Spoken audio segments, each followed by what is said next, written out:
नमस्कार प्रिय विद्यार्थियों, वीके नॉलेज इलेक्ट्रिकल में आप सभी का स्वागत है। आपके आईटीआई के सीबीटी एग्ज़ाम अभी रनिंग में है और आज जो 28 अगस्त को पेपर हुआ है, हम आपको बताने वाले हैं कि इलेक्ट्रीशियन सेकेंड ईयर में कौन कौन से क्वेश्चंस पूछे गए हैं, क्योंकि अभी भी बहुत सारे बच्चों के एग्ज़ाम बाकी है। और हमारे सीबीटी एग्ज़ाम में सबसे बड़ी खास बात होती है कि क्वेश्चंस रिपीट होते हैं। तो अगर आपका एग्ज़ाम अभी नहीं हुआ है तो इन क्वेश्चंस को बहुत अच्छे से पढ़ लीजिए, कर लीजिए तैयार, ताकि आपको भी अपने पेपरों में ये क्वेश्चंस देखने को मिल जाएं। वैसे तो आपको एक जानकारी दे दूं, बच्चों से हमारी बात हुई और उन्होंने बताया, हमने आपको एग्ज़ाम से पहले टॉप मोस्ट 21 क्लासेज थ्योरी की प्लस 10 क्लासेज रिवीजन के नाम से आपको दी थी, जिनमें मोस्ट रिपीटेड क्वेश्चन थे। तो वो पूरा पेपर वहीं से आ रहा है। अगर इसी क्लास से हमारे साथ जुड़े हैं तो पहला काम कीजिए कि चैनल को सब्सक्राइब कर लीजिए, और सेकंड काम ये कीजिए कि चैनल पर एक प्लेलिस्ट बनी हुई है जिसका नाम है आईटीआई एग्ज़ाम 2024। उसमें फर्स्ट ईयर सेकंड ईयर दोनों के वीडियोस हैं। तो आप अपनी सेकंड ईयर की ये क्लासेस देख लीजिए। अगर समय निकाल कर इन 21 क्लास को भी देख लेते हैं तो 100% कवर हो जाएगा। अच्छा, रिकॉर्डेड है तो अब आप स्पीड डबल कर सकते हैं, यानी ये क्लास आपकी 10 से 11 में ही कंप्लीट हो जाएगी। इतना टाइम तो आपको दिन निकालना पड़ेगा। तो चैनल पर जाइए, और दूसरी बात, टेलीग्राम का लिंक डिस्क्रिप्शन में दिया हुआ है, उसको ज्वाइन कर लो। जब कोई इंपॉर्टेंट न्यूज़ अपडेट और क्वेश्चंस आते हैं तो टेलीग्राम पर सेंड करते हैं। साथ ही डिस्क्रिप्शन में लिंक दिया गया है, हमारा ऐप डाउनलोड कर लीजिए। आपके आईटीआई सेकेंड ईयर इलेक्ट्रीशियन के फ्री टेस्ट वहाँ पर अवेलेबल है, आप उनको अटेंड कर सकेंगे। आइए आज जो क्वेश्चंस आए उन पर एक नज़र डालते हैं। वैसे एक चीज़ और बताऊँ आपको मैं, इन्होंने ना इस बार 3 मॉडल टेस्ट पेपर आपको प्रोवाइड करवाए थे निम्मी ने टीजीटी वेबसाइट पर। वो कैसे डाउनलोड कर सकते हैं वो मैंने बताया था एक वीडियो में। लगभग पेपर वहीं से आ रहा है, तो उनको आप जरूर कवर कर लेना। उसको हमने हल भी करवाया हुआ है। सवाल देखो पहला, आर्मेचर वाइंडिंग का प्रतिरोध नापने के लिए किस उपकरण का इस्तेमाल करते हैं? वेरी मोस्ट इंपॉर्टेंट कहूँगा। आर्मेचर वाइंडिंग का दरअसल जो रेजिस्टेंस होता है ना, वो 1 ओम से भी कम होता है। ऐसे रेजिस्टेंस को हम निम्न प्रतिरोध की श्रेणी में रखते हैं। प्रतिरोध मान के अकॉर्डिंग 3 तरह का होता है, लो, मीडियम और हाई। तो इसके लिए केल्विन ब्रिज आता है, वैसे केल्विन की डबल ब्रिज विधि भी वो कहलाती है। ज़्यादा फर्क नहीं पड़ता। अभी आप केवल इतना ध्यान रख लो, क्वेश्चन क्या है और उसका आंसर क्या है। एक्स्ट्रा चीज़ों पर अभी ध्यान देने की ज़रूरत नहीं है। हाँ, जिस दिन सेकेंड ईयर का रिजल्ट आ जाए, अच्छे नंबरों से पास हो जाओ, उसके बाद एक क्वेश्चन से जितने क्वेश्चंस बनते हो उन सबको पढ़ना, क्योंकि अब आपको भर्ती परीक्षाओं की तैयारी करनी है। और कंपटीशन एग्ज़ाम में इतना ईजी और डायरेक्ट क्वेश्चन नहीं आता, तो वो भी हम आपको बताते ही हैं। समय समय पर तैयारी करवा ही रहे हैं, तो उसमें कोई समस्या आपको आएगी नहीं। ठीक है, देखो सवाल देखो क्या क्वेश्चन पूछ रहा है। शॉर्ट और ओपन सर्किट के लिए आर्मेचर वाइंडिंग का परीक्षण करना है, आपको किस उपकरण का इस्तेमाल करना होगा? ध्यान से सुनिएगा। Same question, short open circuit, लेकिन आर्मेचर की जगह स्टेटर शब्द लगा दूं तब उत्तर बदल जाएगा। और दोनों क्वेश्चन आ रहे हैं, ये एसी मोटर का है और एक डीसी मशीनों का है। आर्मेचर वाइंडिंग वाले के लिए आपको क्वेश्चन करना है तो इसका आएगा एक्सटर्नल यानी बाहरी ग्राउलर, लेकिन अगर स्टेटर वाले का क्वेश्चन पूछ ले तब आएगा आंतरिक वाला ग्राउलर। आपको दोनों याद रखने माय डियर, बताओ बात समझ में आई क्या? अब एक क्वेश्चन के आसपास जितने बनते हैं उन पर भी नज़र रखो, क्योंकि पेपर वाला भरोसा थोड़ी है वो क्या देगा, कैसे भी दे सकता है यार, उसकी मर्जी है, उसको क्या अच्छा लग रहा है, क्या पूछना चाह रहा है ना। मोस्ट रिपीटेड क्वेश्चन इतना आया है। अभी जो 22 तारीख से आपके एग्ज़ाम शुरू हुए, लगभग किसी न किसी शिफ्ट में ये ज़रूर आए हैं। पहले भी आया था, बड़ा इंपॉर्टेंट है, तो इसको रिवीजन के नाम पर कवर ज़रूर कर लेना। सवाल पूछ रहा है कि डीसी मोटर में गति नियंत्रण की ये कौन सी विधि है? देखो, D1 D2 है, आर्मेचर सीरीज में जुड़ा हुआ है। सीरीज मोटर की गति कंट्रोल हो रही है। आर्मेचर के समांतर में हमने एक रियोस्टेट लगा दिया। रियोस्टेट होता है वेरिएबल रेजिस्टेंस, प्रतिरोध का चिन्ह रियोस्टेट है। ये आर्मेचर को क्या कर रहा है? करंट जो आर्मेचर वाली है ना, उसको बाईपास कर रहा है, फील्ड में से जाए और रियोस्टेट में से होते हुए यहाँ आ जाए। यानी आर्मेचर में चलने वाली करंट जो है उसको बाईपास करने का काम कर रहा है। बाईपास, जब हम किसी चीज़ को रास्ता दूसरा देते हैं उसको बोलते हैं डाइवर्ट करना, कि चीज़ों को डाइवर्ट कर दिया, रास्ता डाइवर्ट कर दिया। हमने यहाँ आर्मेचर की करंट को डाइवर्ट कर दिया, इसलिए इस विधि का नाम है आर्मेचर डाइवर्टर विधि। सवाल समझ में आ रहा है क्या? पहचान करने की समझ में आ रही ना? अगर ये वाला यहाँ लगा होता तो फील्ड डाइवर्टर विधि कहलाती। दोनों आते हैं पेपरों में, दोनों याद रखने पड़ेंगे। जैसे तैसे याद रहता है, कर लीजिए पेपर तक। कोई कारण तो आपसे पूछेगा नहीं कि बताओ ये कैसे आया, वो तो कंपटीशन एग्ज़ाम वाले लेंगे, आपकी असली परीक्षा तब पता लगेगा। पर अभी इतना पढ़ लो जितनी ज़रूरत है। सवाल देखो, ये कह रहे हैं कि डीसी मोटर को नाम दे, यानी ये कौन सी डीसी मोटर है। अगर मैं बिना ऑप्शन भी दिखाऊँ ना तब भी आपको समझ आ जाना चाहिए। दोनों फील्ड है, D1 D2 E1 E2, तो कंपाउंड मोटर है, ये तो कन्फर्म है। फील्ड फ्लक्स दोनों का एक तरफ दिखाया गया है तो क्यूमुलेटिव कंपाउंड है, ये भी कन्फर्म है। अब बात आती है शॉर्ट शंट करें कि लॉन्ग शंट करें, इसकी क्या पहचान है। अगर शंट फील्ड अकेले आर्मेचर के पैरेलल में हो तो इसे शॉर्ट शंट बोला जाता है, यानी शंट फील्ड को छोटा रास्ता तय करना पड़ा। अगर शंट फील्ड का ये वाला कनेक्शन यहाँ होता तो ये लॉन्ग शंट कहलाती। इतना इजी और सिंपल बस। तो ये वाला क्या है आपका शॉर्ट शंट कंपाउंड मोटर है, क्यूमुलेटिव कंपाउंड है, ये भी याद रखना, डिफरेंशियल क्यूमुलेटिव।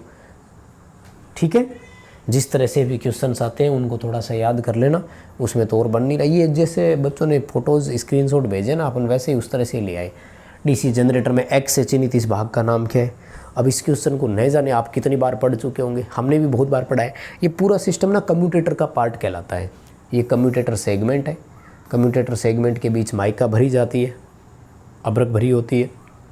ये आर्मेचर चालक है, यहाँ पर कॉपर लग से लगाए जाते हैं।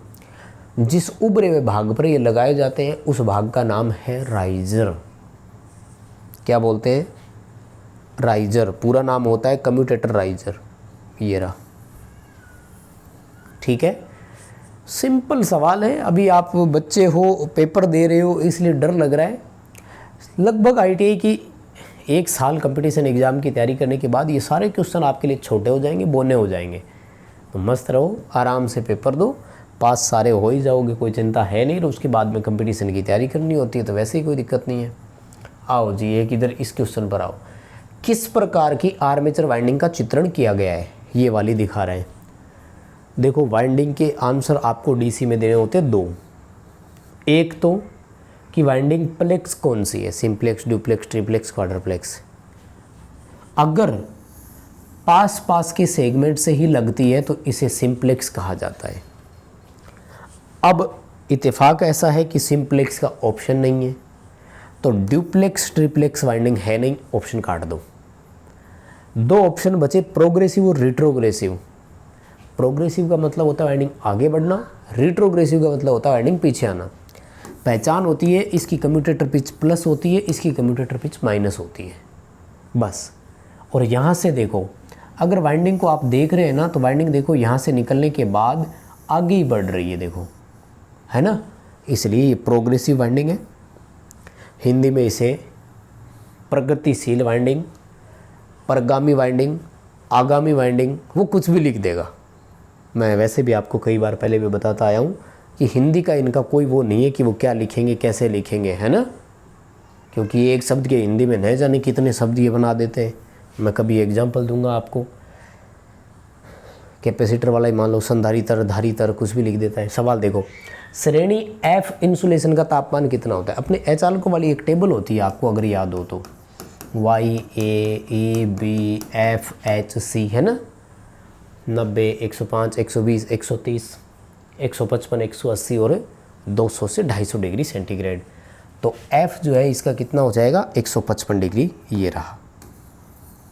ठीक है, बड़ा इंपॉर्टेंट क्वेश्चन है, वेरी वेरी मोस्ट क्वेश्चन मैं इसे कहूँगा। तो कोशिश करें आप इसको याद करने की अच्छे तरीके से, जो भी आपको याद रहे। अच्छा, सवाल देखो भाई, टेस्ट किया जा रहा है, आर्मेचर कॉइल की टेस्टिंग हो रही है, ठीक है ना, और आपको यहाँ पर कॉइल के परीक्षण का पता करना है। देखो, पास पास की कॉइल के बीच में टेस्टिंग हो रही है ना, ओपन कॉइल की जांच हो रही है, क्योंकि अगर कॉइल सही होगी तो मीटर रीडिंग देगा और सही नहीं होगी तो आपको रीडिंग नहीं मिलेगी। अच्छा, इस वाले को अच्छे से पढ़ लेना भाई, ये तो बहुत ही आया है। ओरिजिनल पेपर हमने आपको बहुत हल करवाए, मैं बताऊं, ध्यान से सुनना। वर्ष 2023 के जो एग्ज़ाम हुए, आपकी भी आंसर की डाउनलोड होगी, आप जिस दिन डाउनलोड करो हमें सेंड ज़रूर करना। वर्ष 2023 की जुलाई में पेपर हुए थे, उनके ओरिजिनल पेपर, थ्योरी के 38 क्वेश्चन, एम्प्लॉयबिलिटी स्किल के 25, 6 क्वेश्चन, ड्राइंग 6 कैलकुलेशन के, सबके हमने दिए हुए। ये वाला क्वेश्चन लगभग हमने हर शिफ्ट में देखा था, इस बार भी रिपीट होने लग गया। कह रहा है कि रिवाइंडिंग प्रक्रिया में क्रिया का नाम क्या है? रिवाइंडिंग करने की एक प्रोसेस होती है कि पहले पुरानी कॉइल निकालो फिर नई डालो। कॉइल के ये जैसे मान लो स्लोट है, स्लोट में एक नीचे पेपर लगता है, मिलीनेक्स पेपर होता है वाइट कलर का, फिर कॉइल डलती है और एक कॉइल ऊपर तार ना निकल जाए इसलिए यहाँ पर है ना बांस का बना हुआ वेजेज लगता है। आपसे पूछा जा सकता है, ध्यान रखना, वेजेज किसका बना होता है? बेम्बू, बांस का बना होता है। तो अब हटाने के लिए क्या करना होगा? उल्टा करना होगा, पहले इस वेज को हटाओ, फिर कॉइल निकलेगी, फिर वो इंसुलेशन निकलेगा, नीचे से नया पेपर डालना होता है हर बार। तो इस सबसे पहले हटाने की जो प्रक्रिया है इसे बोलते हैं रिमूविंग वेजेज, सी ऑप्शन में है। ठीक है, वेज को हटाना, जो बांस की बनी हुई एक छोटी सी फच्चर टाइप होती है, अपने देसी भाषा में फच्चर ही बोलते हैं कि ऊपर फच्चर डाल दो इसके। ठीक है, तो ज़्यादा कोई वैसे नॉर्मल चीज़ है, कोई दिक्कत नहीं है। सवाल देखो भाई, इंडक्शन मोटर में प्रतिशत स्लिप की गणना करने का सूत्र क्या है? स्लिप के 3 क्वेश्चन आएंगे। एक सिंपल सवाल, सिंक्रोनस गति माइनस रोटर गति, ये सीधे सीधे स्लिप स्पीड कहलाती है, आरपीएम में होती है। मोटर 1500 आरपीएम पर चलनी चाहिए थी, 1460 आरपीएम पर चल रही है, मतलब 40 आरपीएम की स्लिप हो गई। सेकंड क्वेश्चन आता है कि इसको प्रतिशत में अंश में बदल दो, तो NS माइनस NR बटे NS होती है। और तीसरा होता है कि इसको 100 से गुना कर दो, तो वो कहलाती है आपकी NS माइनस NR बटे NS, ये ए ऑप्शन में, इंटू 100, ये है आपकी प्रतिशत स्लिप, परसेंटेज स्लिप।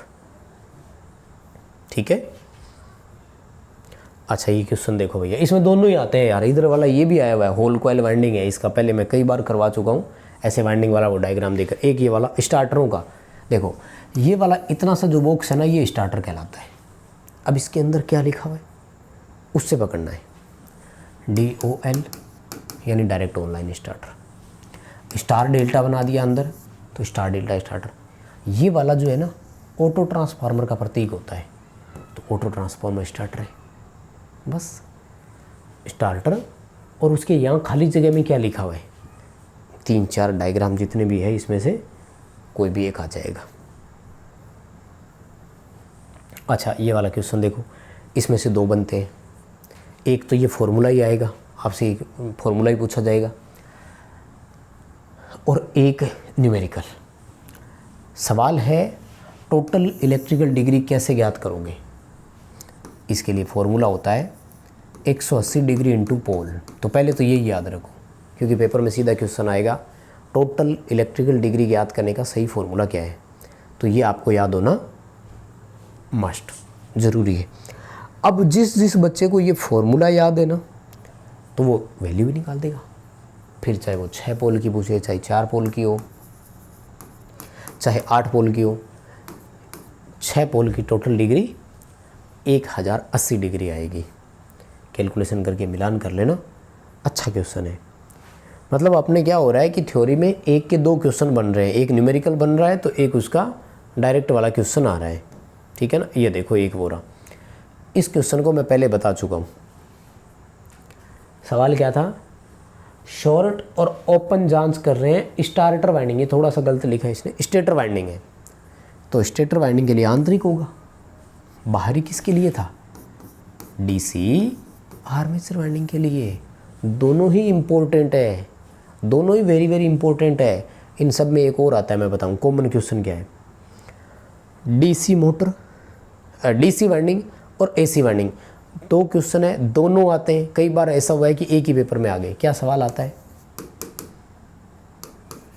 कि कॉइल पिच जो है वो पोल पिच से कम है, इस वाइंडिंग का नाम क्या है? उत्तर है शॉर्ट कॉर्डेड वाइंडिंग। अच्छे से पढ़ लो इसको, शॉर्ट कॉर्डेड वाइंडिंग। ये वाला भी बहुत आया है, वेरी वेरी मोस्ट मैं इसे कहूँगा, तो इसको भी छोड़ना नहीं है, बहुत सही तरीके से कवर अप कर लेना। अगला सवाल देखो, स्लिप रिंग इंडक्शन मोटर को वाउंड रोटर के साथ क्यों फिट करते हैं? वो कह रहे हैं केज मोटर जब आपके पास थी तो फिर ये वाउंड रोटर मोटर क्यों लाई? अच्छा टॉर्क लेने के लिए। स्लिप रिंग मोटर का टॉर्क तुलनात्मक रूप से उस वाउंड रोटर से, केज टाइप रोटर से अधिक होता है। डी उत्तर करना। देखो वैसे ना CBT एग्ज़ाम में आपके ऑप्शंस जो है वो सफल करते रहते हैं, मतलब ऊपर नीचे हो जाते हैं, तो आपको ABCD पे ध्यान नहीं देना है, उसमें अंदर क्या लिखा हुआ वो ज़रूरी है आपके लिए, उसको पढ़ना। सवाल, कौन सी दो स्थिति thermal overload relay induction motor की रक्षा करता है? थर्मल ओवरलोड रिले नाम से ही पता लग रहा है मोटर की ओवरलोड से रक्षा करेगा। तो पूरा नाम होता है ओवरलोड करंट, इन्होंने थोड़ा शॉर्ट में लिखा है, अति धारा नहीं, पूरा नाम होता है अति भार धारा, इंग्लिश में ओवरलोड करंट कहलाता है पूरा इसका। ठीक है, चलो बस भाई इतना ही थे, हो गया। चलो ठीक है, बहुत धन्यवाद। कोई बात नहीं, ये मैं बच्चों को देखो जितने याद रहते हैं, जितने मिलते हैं ना, वो हमें भेज देते हैं, सेंड कर देते हैं। आपका जिस दिन पेपर हो आप हमें ज़रूर सेंड कीजिए, कौन कौन से क्वेश्चंस आए ये आप हमें ज़रूर बताइए। अभी के लिए बस इतना था, लेकिन इस वीडियो को लाइक किए बिना नहीं जाएंगे और प्लीज़ चैनल को सब्सक्राइब करेंगे, बिना सब्सक्राइब किए प्लीज़ ना देखें, और टाइम निकाल करके वो प्ले लिस्ट वाली क्लासेज देखो, पेपर पक्का उन्हीं में से फंसेगा। बहुत धन्यवाद।